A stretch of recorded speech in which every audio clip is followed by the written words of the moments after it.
Okay, while we're waiting for that to start, I might as well start the talk.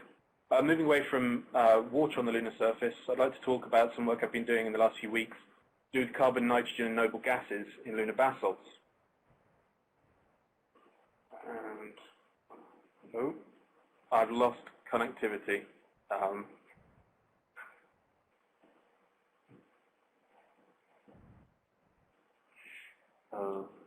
Okay.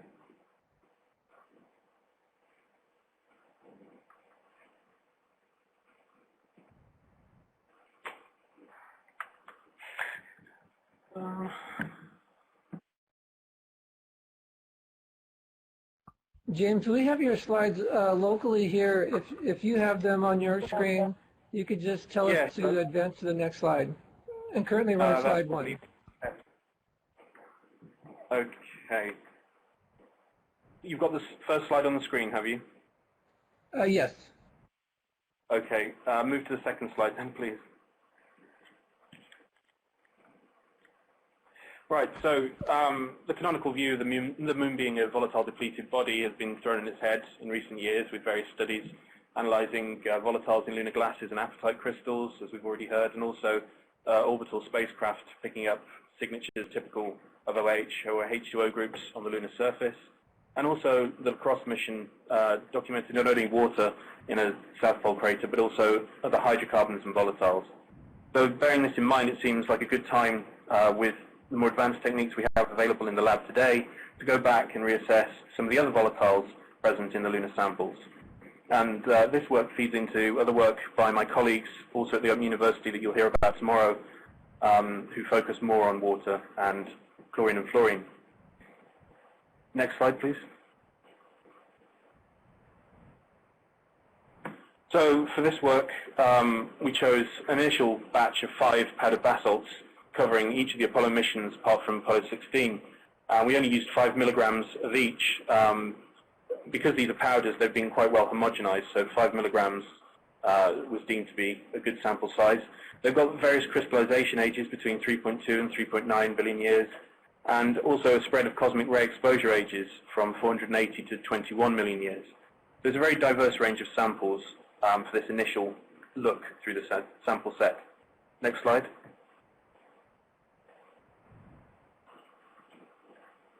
So to perform our analyses, we use step combustion using an Open University custom-built mass spec system called Finesse. It's very high sensitivity, using 3 dedicated mass spectrometers, all linked under high vacuum, to a common sample inlet and extraction furnace. We heated each sample in 100-degree steps from 200 to 1400 degrees C, and each 5 milligram sample took about 26 hours to analyze. After being combusted for 30 minutes, the gas is released and separated using a system of a series of cryotapped cold fingers and molecular sieves. And the real importance of this technique is that we're able to collect data for a whole range of different elements at the same time from the same sample, which enables us to compare and contrast within the same aliquot of sample exactly what's present. Next slide, please. So I'll start by showing you some of the carbon analyses. These are step plots, so the blue histogram shows the amount of carbon, in this case, released, and that's the axis on the left. And the red line is the isotopic composition at each temperature step, the axis on the right. So for carbon, this is given relative to VPDB, and for nitrogen, you'll see later, relative to air. Now, the first thing to note really about these carbon analyses is that most of the carbon is given off at low temperatures. As with all extraterrestrial samples, no matter how carefully they're curated and prepared, there's always going to be some amount of terrestrial contamination, and this is what we see at the lower temperature range. At the high temperature range, we see almost blank level amounts of carbon being released, but their isotopic signatures are very distinct. Next slide, please. You see this yellow box highlights this high temperature carbon, which is relatively enriched in 13C. And being present in such small amounts, this suggests cosmogenic carbon from spallation processes acting on the lunar surface. Next slide, please. Nitrogen, we see a very similar pattern. Again, most of the nitrogen released at the lower temperatures related to terrestrial contaminants. Interestingly, our mid-temperature range isotopic values correlate fairly well with those published by Barry et al. In an LPSC poster from this year. They were looking at indigenous nitrogen, so perhaps we're onto a similar path there. And again, we see high-temperature nitrogen that's present in almost blank level amounts, but is very isotopically heavy.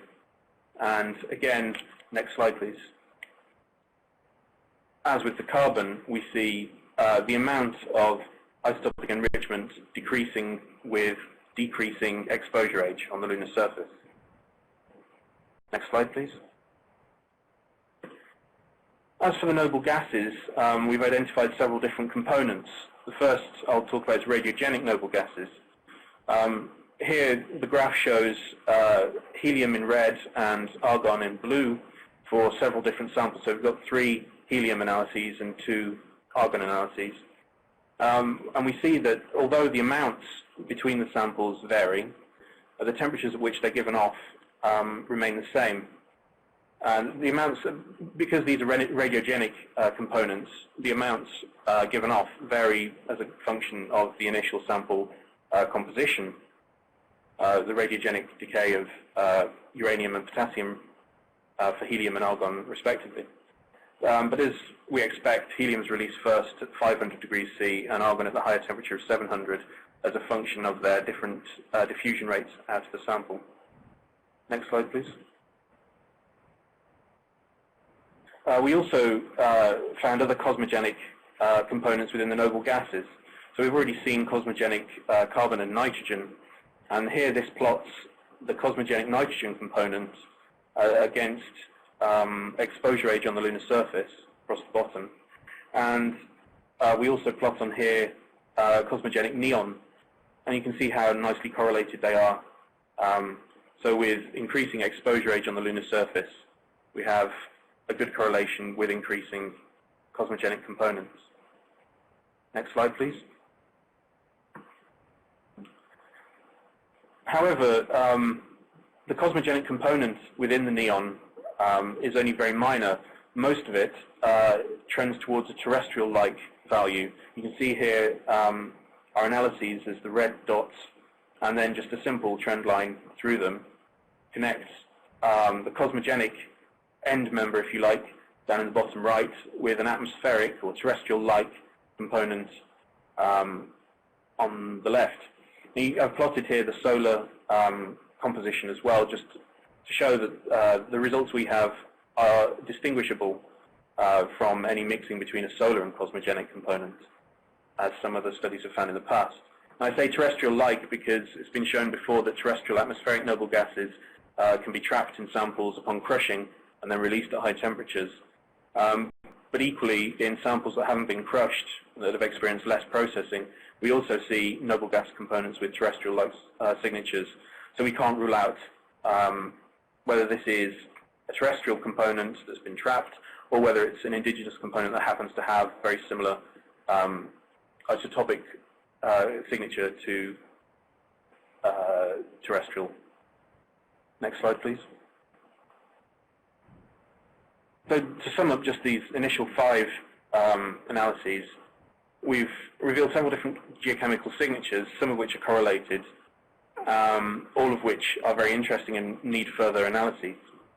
So we've seen cosmogenic carbon and nitrogen, radiogenic helium and argon, and then mixing between cosmogenic neon and a terrestrial-like trapped neon.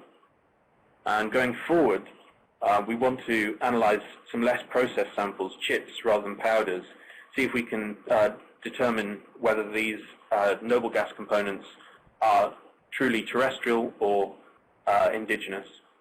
And also analyze more pristine samples, by that I mean samples with shorter exposure ages.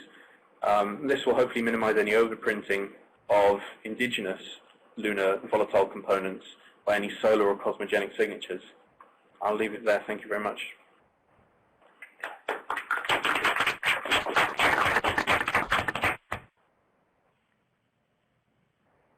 All right, thank you.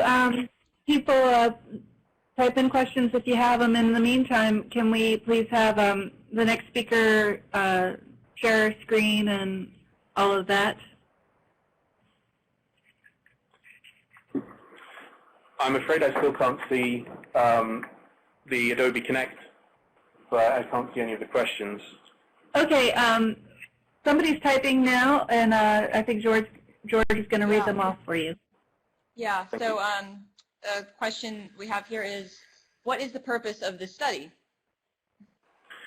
Well, really, to go into more depth, some of the older studies only looked at several temperature steps when they were doing stepped heating, and only looked at single elements at a time.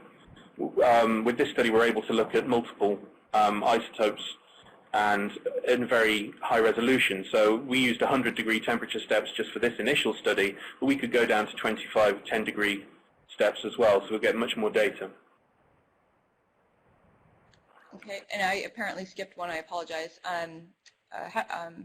Pierre-Yves Meslin asks, how did you figure out that helium was radiogenic and not cosmogenic?